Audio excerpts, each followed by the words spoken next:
नमस्कार, आपके साथ मैं हूं स्तेश नैन मोर। कांगड़ा से मौजूदा सांसद शांता कुमार ने राजनीति से संन्यास ले लिया है। शांता कुमार ने ये ऐलान धर्मशाला में एक जनसभा को संबोधित करते वक्त किया। इस दौरान शांता का दर्द छलक उठा और उनकी आंखें नम हो गई।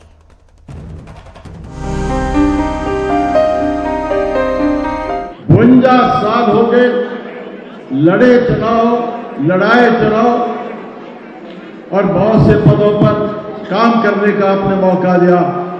अब मैं चुनाव की राजनीति को विदा ले रहा हूं, उसका भी उत्सव में आज मना रहा हूं। मंच से छिलका शांता का दर्द, याद किया गुजरा जमाना। शांता कुमार ने इस बार चुनाव न लड़ने से इनकार कर दिया। उनकी जगह उन्हीं के चेले किशन कपूर को कांगड़ा के रण में उतारा गया।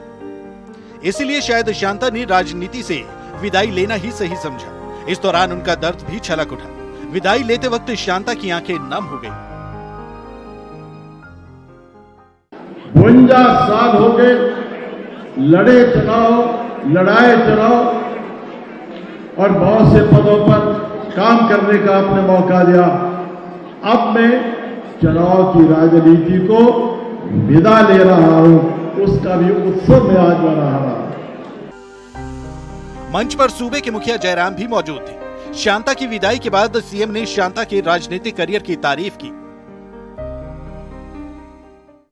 आदरणीय शांता कुमार जी ने खुलेआम कहा कि मैं पार्टी के लिए मरते दम तक काम करूंगा।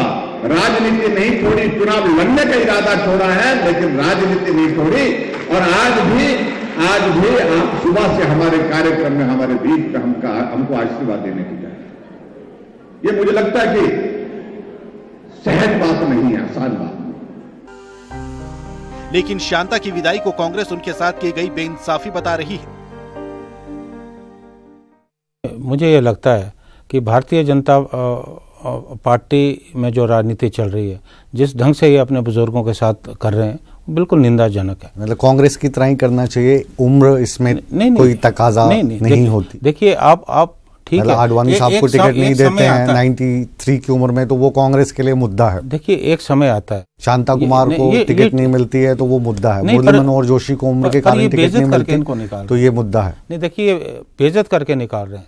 जिन लोगों ने पार्टी के लिए इतना योगदान दिया, उनको टिकट आज उनकी उम्र मिलती रहनी चाहिए। वो बात नहीं, उनकी फजीयत हो रही है। और जिस ढंग से इन्होंने आडवाणी मुरली मनोहर जोशी के साथ किया, मुझे लगता है शांता कुमार जी के साथ भी इस ढंग से किया।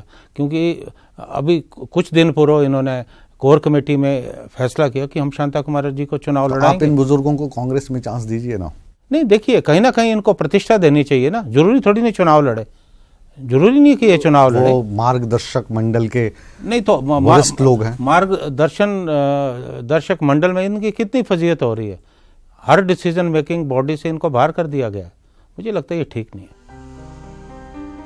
कहीं ये सच तो नहीं कि शांता कुमार के साथ बेइंसाफी हुई है, क्योंकि पहले शांता खुद कहते रहे कि 85 साल के जवान हैं और अब अचानक चुनाव लड़ने से इनकार करना और फिर दर्द का यूं छलकना बताता है कि कुछ टीस तो है।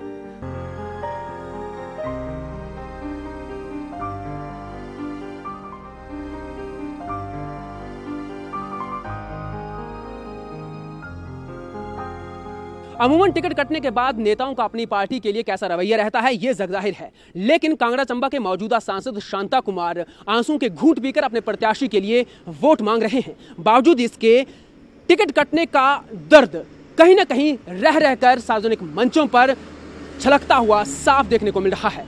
धर्मशाला से कैमरामैन राहुल चावला के साथ विचित्र शर्मा, न्यूज 18 हिमाचल।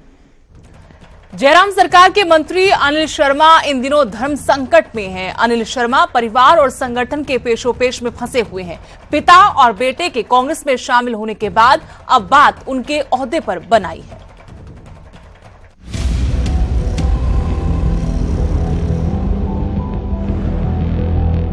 देश में चुनावी माहौल है और इस माहौल में दल बदल की राजनीति भी परवान पर है।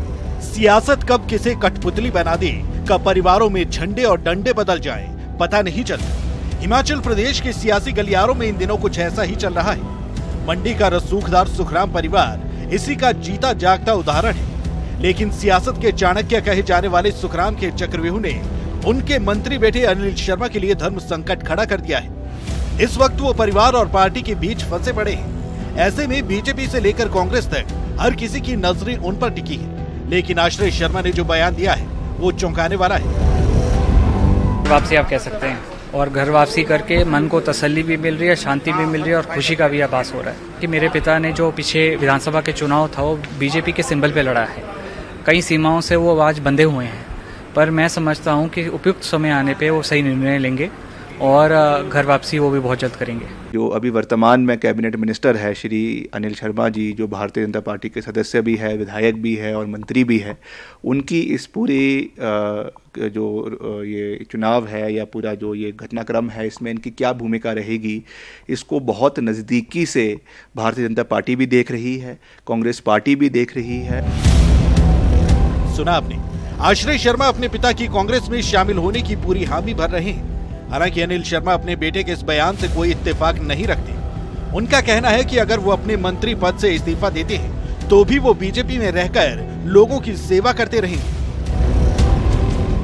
मैंने कह दिया है कि सरकार उचित समझे तो मुझे जो है जब भी कहेंगे मैं रिजाइन करके जो है सत्ता से बाहर, सरकार से बाहर चला जाऊंगा, परंतु भारतीय जनता पार्टी में रहकर लोगों की सेवा करने का मेरा कहा है कि मैं उसमें सेवक। अनिल शर्मा सरकार में मंत्री रहेंगे या नहीं, इसका फैसला सूबे के मुखिया जयराम ठाकुर ने उन पर ही छोड़ा है, लेकिन वो इस बारे में पार्टी हाईकमान से भी बात करेंगे। ऐसी परिस्थितियां देश में बहुत जगह हैं, परिवार के लोग अलग अलग पार्टियों में, उस दृष्टि से मैं अभी तक उस पर नहीं कहना चाहता हूं, लेकिन इतना जरूर है कि आखिरकार अगर ऐसा हो भी जाता है तो उनके विवेक पर है। विवेक पर जो है हम फिलहाल छोड़ देंगे, और आखिरकार मुझे पार्टी के वरिष्ठ नेतृत्व के साथ इस संदर्भ में बात करनी होगी।